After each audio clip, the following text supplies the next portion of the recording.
Okay, we're going. What's up, Okay. everyone? My name is Jenna. This is Tony. Tony has been with us, been with Fill Your Books. I totally forgot about that part. I am the founder of FillYourBooks.com. Tony is one of our amazing clients. She's actually been working with us on and off for a couple of years now. And she joined our growth partner program about 4 months ago. And her salon at Frequency, they've been crushing it. And I wanted to pick her brain about what they do, the way they operate, so on and so forth. But why don't we just start out with who are you? Where are you from? Where's the salon? When did you open? Give us all the opening details.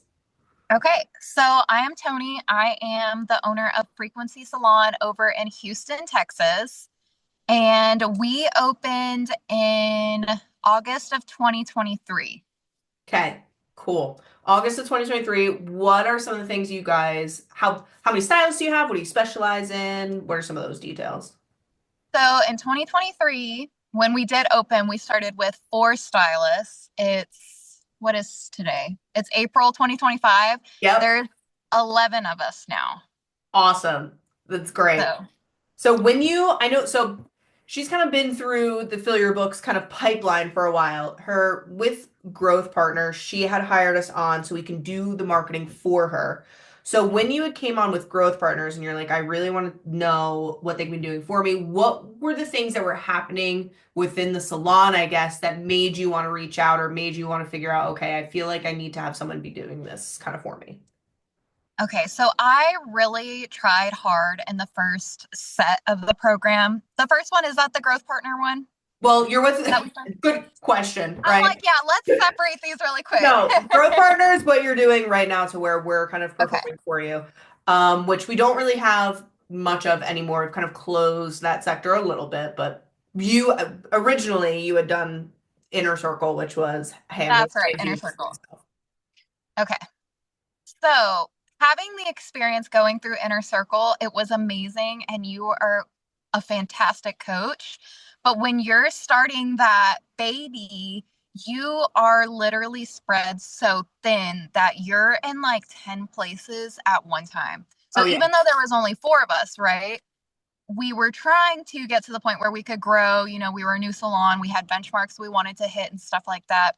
yeah, So I didn't have the time to sit and really figure out how to tweak the ads or anything like that. Like, I did the program and the information was there, but having the time to sit and dedicate to that was really hard for me. So then after our session, I kind of fell off for a little bit and was just worried about like growing the salon.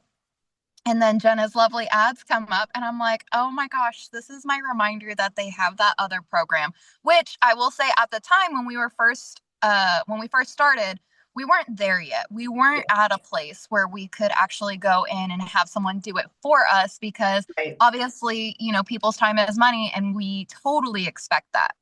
So once we built up the salon a bit more, we had, I want to say 11, there were eight of us at this point. So we had hired on some people since we started and everything. And then I had contacted you guys about doing the growth partner program because we were finally ready. And in the sense of being like a business owner, you have your CFO, you have your CEO, your CMO, all of the things.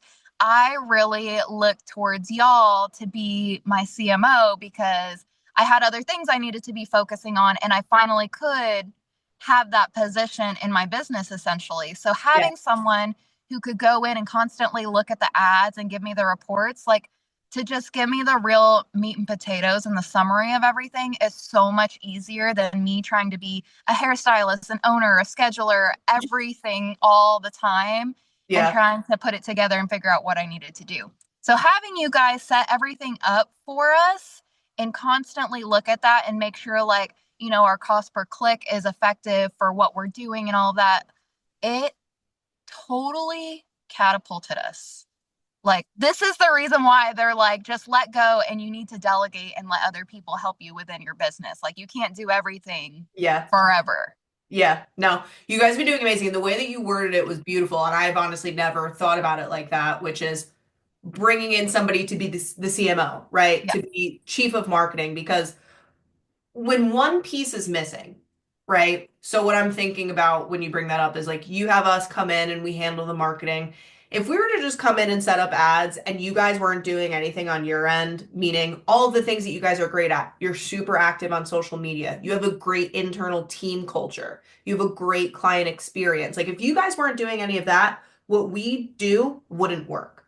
So Right. it's a beautiful thing that we come in so that you can have the time to do all of the supporting pieces that will make a salon grow and scale. Because if you're watching this and you're like, cool, I want to hire Fill Your Books to just plug and play, like you do, it's not just an overnight fix. There is work on your end in those departments, right? Think about the organic content that you're posting on your social media. It's like the fertilizer to the seeds that you're planting with the ads, right? It's an ecosystem. You have to have an amazing connection slash sales process, right? You need to know how to communicate with your clients, with your team. Your team needs to be excited and on board to be handling all these new clients, right? Like, so you guys now had the time to focus on all of those things.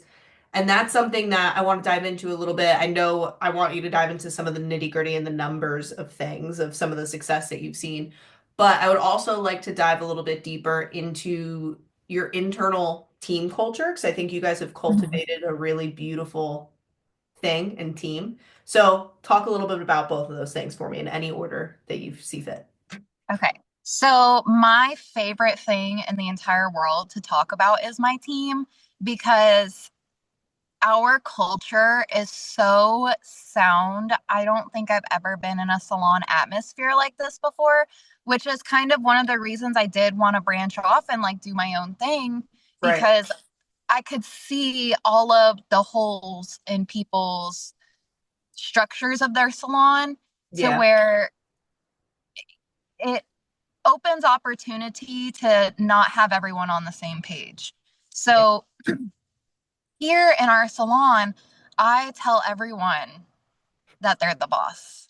You know what I mean? Like, I'm like, hey, within reason, if you let your team fly and you keep the trust with them, they're not going to let you down. And so I tell them, I'm like, you guys really, even though, so we're a commission salon, so right, everyone's an employee here. I always tell them, make the decision as if I was agreeing with everything that you're saying. And with that, as a leader, I have to know if they don't make the decision like I would have, you can't scold them for it. You can't tell them, oh, you're in trouble because XYZ happened. No, that's a training opportunity to change their mindset or change their way of thinking or just to guide them in a different direction of how it was handled. And I can tell you, I couldn't even say like a time where my team just really disappointed me and I was, you know, Yeah. unhappy with what they did. Because as long as you're not sitting there micromanaging, it's always going to be okay. Like Yes. things can be fixed. If it's a crazy client, oh, well, we're doing well enough. We don't need that one client. They might have been Yeah. having a bad day or Yeah. something along those lines. I care 100%. about my stylist mentality way more than a happy customer at the end of the Yeah. day. No, 100%. It's like I always like to think about it, your team or your clients. Like a lot of salon owners start out as stylists and it's like creating that guest experience. You're creating that experience for your team so your team can now take that to the clients. I had a mentor say to me recently and it really hit home on like the kind of micromanaging thing. So it can be very hard to let go, but you should never be mad at somebody for making a mistake. You should only be upset if someone is dishonest, right? Or like Yes, doing something that's actually like a bad thing. Just right, because someone makes a mistake doesn't mean they're not a culture fit, right? right, It's simply just an opportunity, like, okay, now we have a learning lesson. What can we do how can we make it better in the future, right? Sky isn't falling. It's not the end of the world. It's gonna happen whether you like it or not. And I think adding in, you'd brought up you had seen where the holes were in other people's culture. I think marketing and the system that we implement kind of does the same thing for salons where it's kind of like pouring water into the bucket. When you're bringing in a flow of new clients, you can kind of see where the holes are. But I think because you are already in that mindset of growth is filling in holes, you guys did a really great job at bringing in all of these new clients, making them happy. I mean, you guys, I don't remember the number off the top of my head. I know Mary had discuss it with me. Do you know off the top of your head like how many new clients you guys have booked of recently? I know you've made some big jumps. So before we started with Fill Your Books, I want to say our new clients per month were anywhere between like 65 to 75 clients per Uh-huh. month. Now, the least amount of new clients we're getting per month is 100. That's And awesome. it typically exceeds that number. Yeah. So, I mean, if you think about the lifetime value of a client, number one, you're looking at like if you went from 70, you're looking at like a 20% increase, whatever that is. And then we have to think about how much are these people going to be worth to you over the cost of a year, 2 years? Did they leave a Google review? Did they refer a friend? Did they buy retail? Right? Like it's so much more than just getting a 2-to-1 return on your ad spend, which you're getting more than that already on the front end. If you can right. think about how much this person is going to be worth to you over the course of XYZ amount of time, I mean, the seeds that you're planting right now, and this is what we always say by it's not going to happen overnight. It's those 15 additional new clients that you brought in April of 2025. Now that's compounding over time. If you're continuing to run ads for the next year, April of 2026, you're still going to have those clients plus the additional clients that you're going to be seeing in April 2026. So the growth that you can see if you have the patience, which you do, which is amazing, can be exponential. What is some of the have you been getting feedback from the team on the new like are they excited about it? How did they kind of meld to the newer system? Okay, so this is my favorite part. So, with the original Inner Circle program, you guys go very in depth on like how to respond to the clients and how to kind of filter them. So, I love your analogy of casting the net and then going in and talking to them, Uh-huh. just to see the ones that are going to be the winners for, who you guys best match with, Sure. basically, Yeah. right? So, so we don't have a front desk. I'll preface this with that. Sure. Everyone helps each other. Every single one of my stylists knows how to communicate with the clients at this point. Awesome. So not only does that help us as a business, but these girls are totally like little business babes now. Like, I Oh, don't I know know. how else to say it because it's like they're understanding that there's a certain way that you have to talk to people, especially when you're not face to face with someone. Yeah. No, 100, and I think even more when you're not face to face with them because Yeah. you don't get the tone of voice, you don't get, eye contact, expression, all of those things. And that is truly when the we talk about scalability and there's so many salon owners out there who feel like they need to be in the salon 24/7 or they have to do everything for everybody and the micromanaging. And if I say growth is a three-part process for salons. You need to get attention from people who don't know who you are. That's your marketing. You need to be able to build a connection with those people, which is your sales process, which is what we're talking about right now. The team needs to know how to communicate with them and from front of house to salon owner and everybody in between. And you need to retain those clients. And you just repeat and you get good at those three things. And obviously there's many facets within that. I mean, sales process alone, we have before they book an appointment and connecting with them. We have they book an appointment. How are you communicating with them before? Do they know where to park? Do they know what they're getting? Do they know what stylists are going? Whatever. The consultation during appointment, post appointment communication, like there's so many things in between there. But if you can break it down to its simplest form of attention, connection, retention, and you can do all three of those things, you can have a salon that you can scale that isn't kind of doesn't have you by the neck, if you will. Like you don't Yeah. have to be there and on top of it 24/7. Obviously, all good owners are going to be there, but take that with a grain of salt. So what Fill Your Books can do is we're taking care of that attention portion. You don't even have to worry about it. It's like all you got to do is provide content, then you're worrying about connection and retention. And that's it. And that is what I think is the part of like when people are, I just want to do hair and go home. Like I hear people say all the time. I'm like, I hear you. You can though. Like you can do hair and do the things that you love and and you can be posting on social media and all those things. And then we're gonna be the ones worrying about getting new clients in the door. Would you recommend Fill Your Books to a friend? I would absolutely recommend Fill Your Books to a friend. Um, the experience is so genuine. And I wanted to add the part of having, or you guys having a team who Yeah. actually keeps you on top of everything because, like everyone knows, Yeah. being a business owner, you are so scatterbrained 24/7. Like, yeah, we make our charts and our schedules and Yeah. everything all day, but it doesn't happen. It's not a perfect world all the time. Right. And so what I love about you guys is everything is essentially a checklist in a way. And I need that. I need a checklist. So whenever, you guys send out your little, okay, I need you to do X, Y, Z, and I even tell Mary sometimes, I'm like, Mary, please give me a deadline. Yeah. Like I to you. Yeah. So it's just that I know I need expert in my content for you guys. It's almost soap, you know what I'm saying? Like out Yeah. of 40, Yeah. the only way it doesn't work is if you try. Yeah. Yeah. No, So the that's limit doesn't work is if you literally love the most. I try. love that I Oh, can you hear me okay? I think I lost you for yeah. a second. It's fine. Oh, we're back. We're back. Can you hear me? Sorry. You're totally fine. You're good. Yeah. You were saying to-do lists, you're keeping on top of the accountability. And to your point, you're like, the only way it doesn't work is if you literally try to not.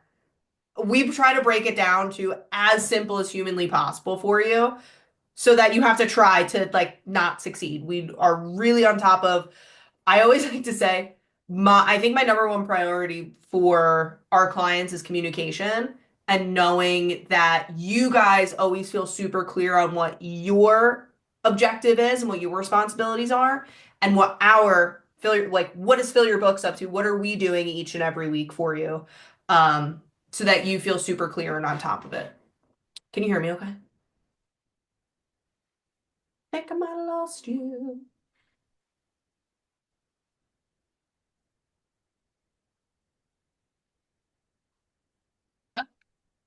Oh, can you hear me? Can you hear me now? Are we back? I Yes, I think can hear you so. perfect. No, I don't know what happened, but it's okay. It's fine. Um, but yeah, anywho, I don't know if you heard what I was saying, but basically I was Yes. like, try my hardest to make sure you guys are super clear on what you need to do, and you're also clear on what we're doing for you. Because there's nothing worse than spending good money in investment in your business and being like, what did I just spend my money on? What are they doing? What are they up to? Like that's my worst nightmare, I think, is a client ever thinking that. So we are very much on top of clarity, communication, and all of those things. Um, if someone wanted to find you, shout yourselves out. What's the frequency Instagram handle so that people can give you guys a follow? Frequency HTX. Beautiful. Go give Toni and the Frequency team a follow. I am super proud of how far you've come. I've got to watch this whole journey from opening with just a couple of stylists to now 11 stylists and 100 new clients a month. That is no baby salon. Those are no baby salon numbers. This is really exciting stuff, and I can't wait to see what the future has in store for you. But if you're watching this, please feel free to reach out to me at Jenna Puzio Hair on Instagram. Go to our website, fillyourbooks.com. Feel free to book a demo. We would be happy to chat with you. But thanks for doing this with me, Toni. Appreciate it. Thank